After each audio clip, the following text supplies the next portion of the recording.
يعد التنوع الإبداعي أهم ما يميز المعارض الفنية التشكيلية الجماعية، كونه يجمع ما بين تجارب الفنانين المختلفة، ومن هنا لا يمكن تقييم تجربة بعينها، بل يمكن الاطلاع وبشكل سريع على أعمال الفنانين المشاركين الذين قد يختارون أعمالا تعكس إحدى تجاربهم الفنية، أو قد يعرضون لأكثر من تجربة.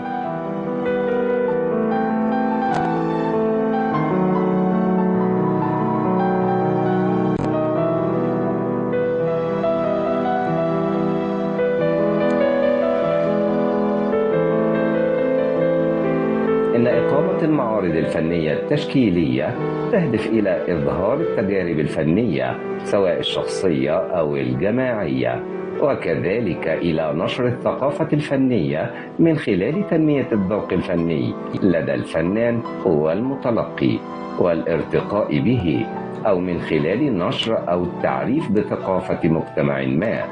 والمعارض تهدف إلى التعريف بتراث أمة ما، والتعريف بعاداتها وتقاليدها وأساليب معيشتها في الماضي والحاضر.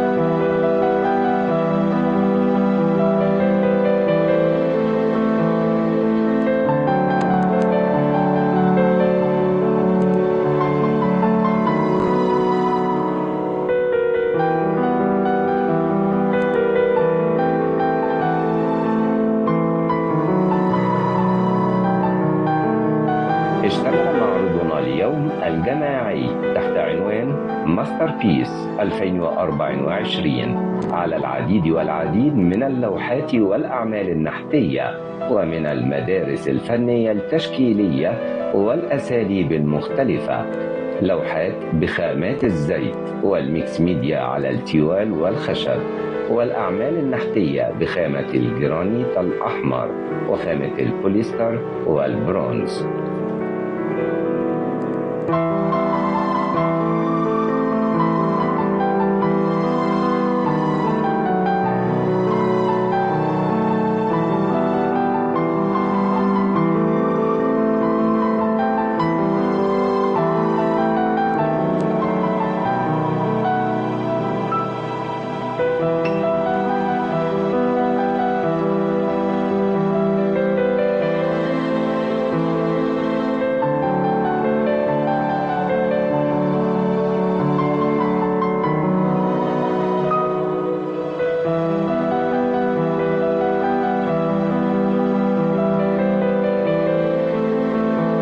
تقول الكاتبة والناقدة منى عبد الكريم: احتفاء بالفن والحضارة، اختارت القاعة أن تعيد تقديم لوحة الفنان الكبير فرغلي عبد الحفيظ مصر العطاء ضمن مجموعة متميزة من الأعمال، والتي جسد فيها الفنان مصر على شكل امرأة تمد يديها بالعطاء والخير لكل العالم، بينما يحمل أحد كفيها الممدودين ريشة، والتي شكلت مصر كما ذكر الفنان ملامح الحياة البشرية في العلوم والفنون والآداب. أما الكف الثاني فيحمل دائرة الأبراج، تلك التي تمر بها الشمس في رحلتها السنوية. فلطالما عرفت الحضارة المصرية القديمة بتفوقها في علوم الفلك، وارتبطت الأبراج المصرية القديمة بالآلهة المصرية، وعلى رأسهم الإلهة إيزيس.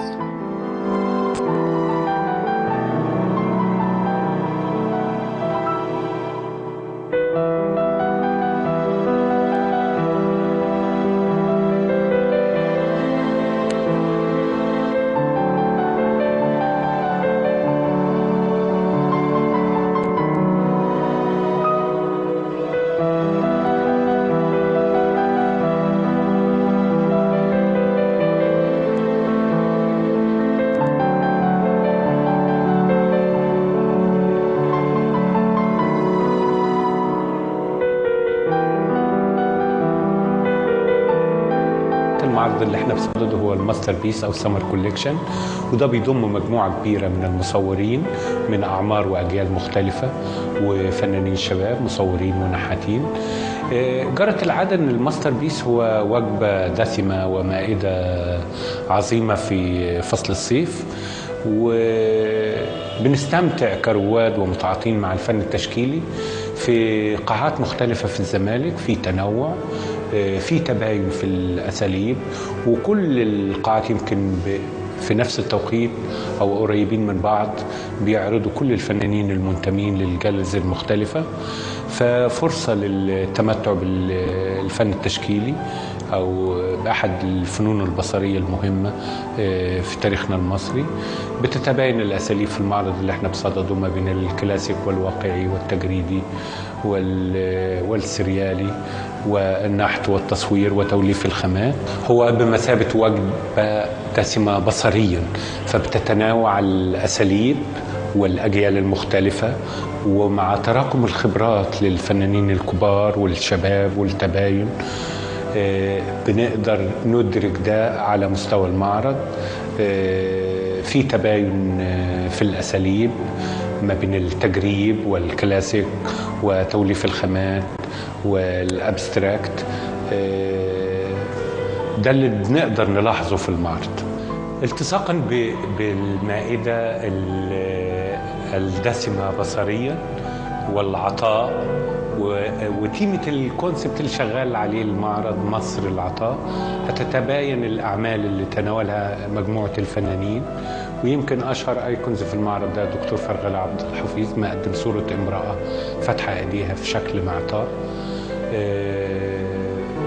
جاذبية سري وفنانين آخرين. يمكن الكونسبت اللي داير عليه المعرض هو العطاء المتصل. مصر ولادة معطاءة، تاريخنا الفن التشكيلي البصري من حقبة الحضارة الفرعونية، تاريخ معطاء وفياض، وهو متصل بشكل كامل بصريا، إذا كان نحت أو تصوير جداري.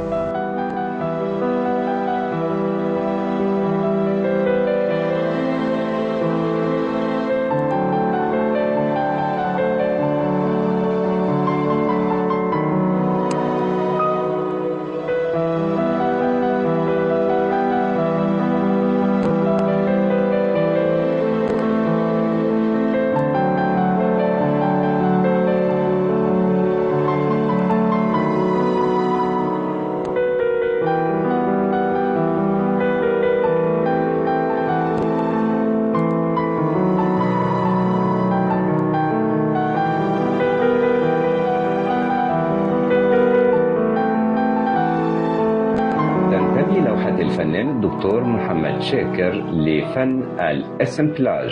جمع الفنان فيه بين الرؤية الفنية العصرية التي تتسم بجرأة المعالجة والرؤية الحداثية، وبين الفكرة التي تمتد لجذور الحضارة المصرية القديمة. تجسد العمل بوجود الحية مريت سجر في وسط المشهد، وهي مستوحاة من الفكر الأسطوري لدى المصريين القدماء. استعارة الفنان في جوانب العمل أشكالا مستديرة ومجسمة من بقايا معادن وفخاريات، غير مزجه ببعض الخطوط من حبال متنوعة. تسبح بينها وتحيط بها.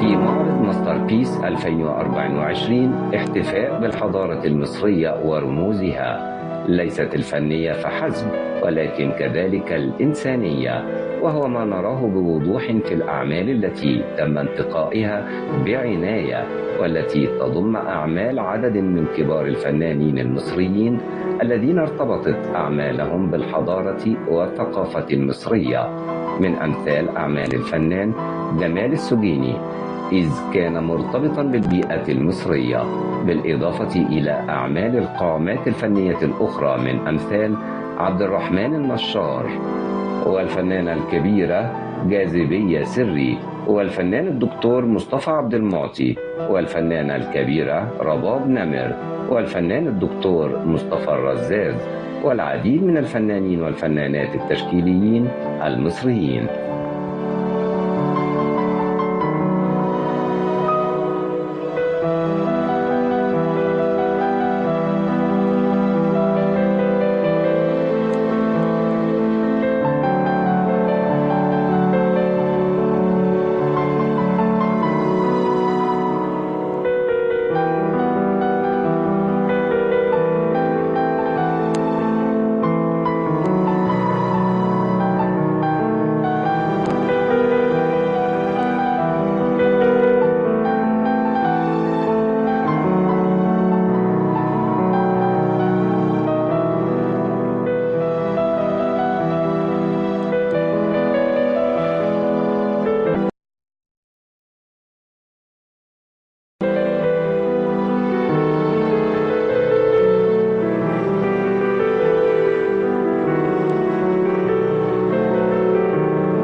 تتسم لوحات الفنان الدكتور مصطفى عبد المعطي بغزارة المعاني وقدرتها على مداعبة العين والخيال إلى درجة تجعل المشاهد يغوص في داخلها من خلال ألوانها الصريحة المنسجمة والأشكال والتراكيب الرياضية الهندسية النابعة من الحضارة المصرية القديمة، فيغيب عن الواقع سابحا وراء مغزاها الروحاني العجيب.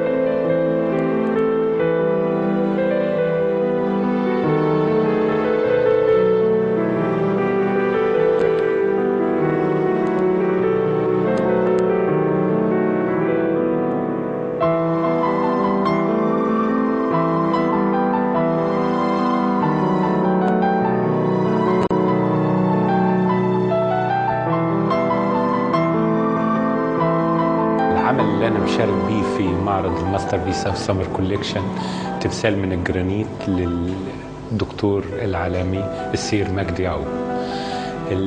التمثال نفذته وأنا في أسوان، وكنت بشرف إن أنا كومسيير عام سيمبوزيوم أسوان للنحت الدولي في الدورة 27. الكونسبت اللي معني بيه في التمثال يبدو أدبي، إنك أنت عايز تحقق حالة العطاء، الشهرة، العالمية.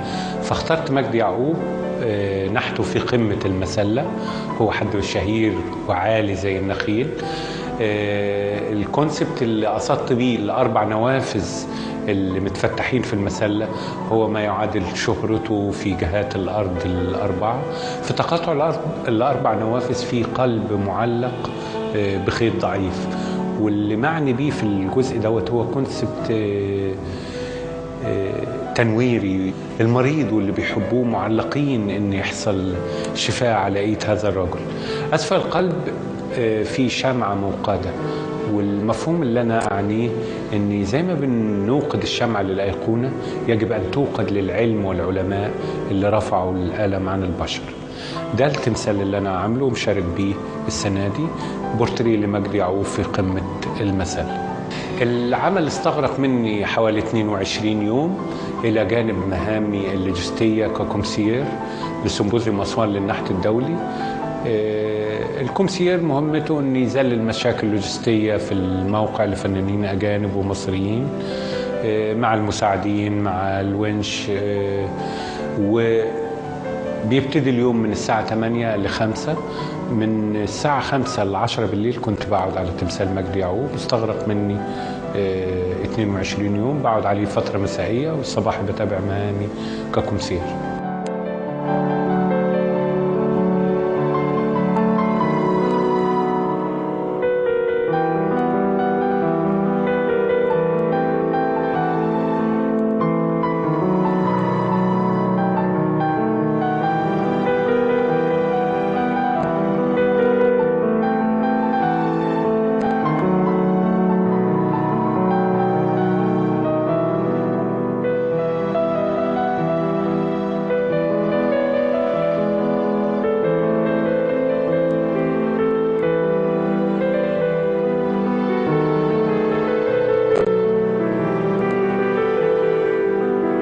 لا زالت الفنانة التشكيلية الكبيرة رباب نمر محتفظة بشخصيتها التقنية في لوحاتها، من حيث استخدام مساحات لونية في الأرضية، ثم مرة أخرى تبني فوقها بالريشة وما بين شخوصها والحيوانات في صبر طويل.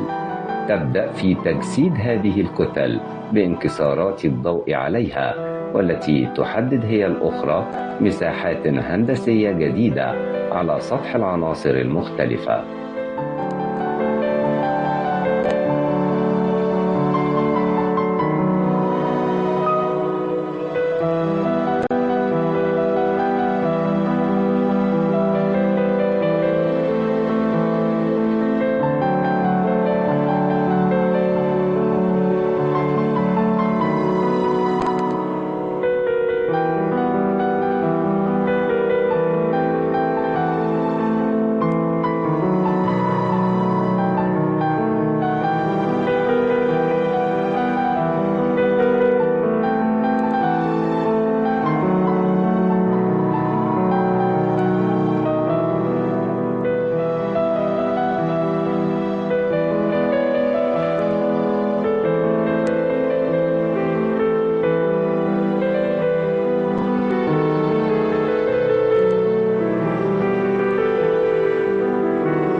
تتميز لوحات الفنان عبد الرحمن النشار بمنظور كوني رياضي حركي، فالمفردات التشكيلية وانطلاقاتها وتمددها وانتشارها وإنجازاتها واتجاهها وتباينها وتكاملها تتحرك من خلال منظومة رياضية محكمة ومرئية تتعاظم فيها الأبعاد الجمالية الكونية للعمل الفني.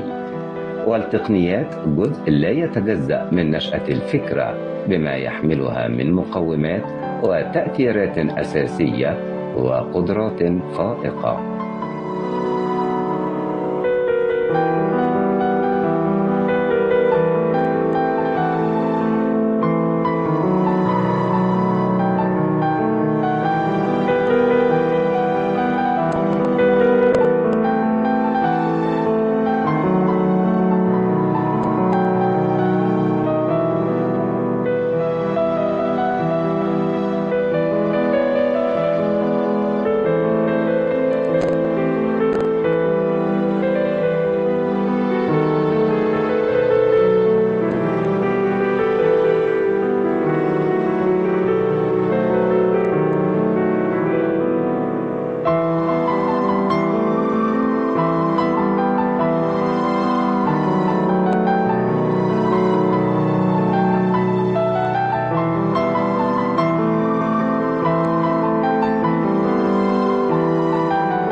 الأعمال النحتية في معرض ماستر بيس 2024 للفنان الكبير الراحل جمال السجيني بخامة البرونز، والفنان والنحات بيرج النجار تمثالين بخامة البوليستر، والفنان والنحات المبدع ناثان دوس قدم تمثالا للدكتور مجدي يعقوب كاحتفاء بقامة من القامات المصرية في مجال الطب.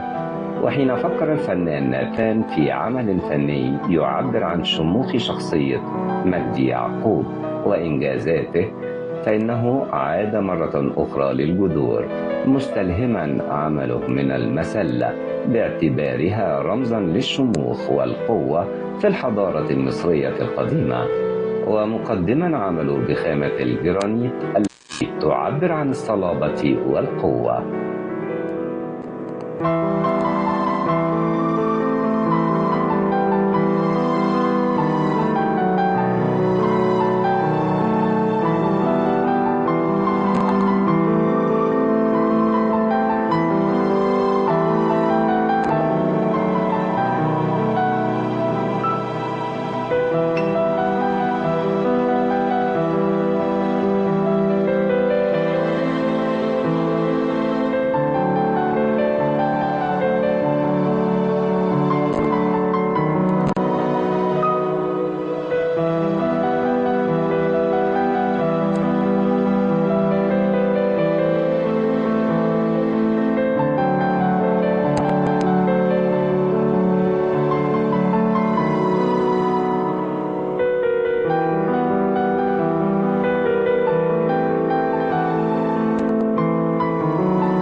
احتفت الفنانة التشكيلية كارين حمصي في لوحاتها بالسينما المصرية في فترة أوجها في الخمسينات بتقديمها عملها البانورامي ابن حميدو، الذي يعد أحد العلامات المميزة لكلاسيكيات السينما، كما أن معظم أبطال الفيلم من الممثلين العظماء الذين وهبوا حياتهم للفن وقد رحلوا عن الحياة في ظروف معيشية صعبة بالرغم من إيمانهم القوي بالسينما، ولذا فإن عملها هذا هو كذلك نوع من الاحتفاء بهم وتكريمهم على ما قدموه للفن في حياتهم.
سنوات عديدة تؤكد الجاليري على فلسفة عروضها الصيفية، كونها ليست معارض جماعية لعدد كبير من الفنانين فحسب، وإنما هي رؤية متحفية لإعادة اكتشاف كنوز الفن التشكيلي المصري بعين جديدة، ومعرض ماستر بيس 2024 لمجموعة من الفنانين التشكيليين المصريين.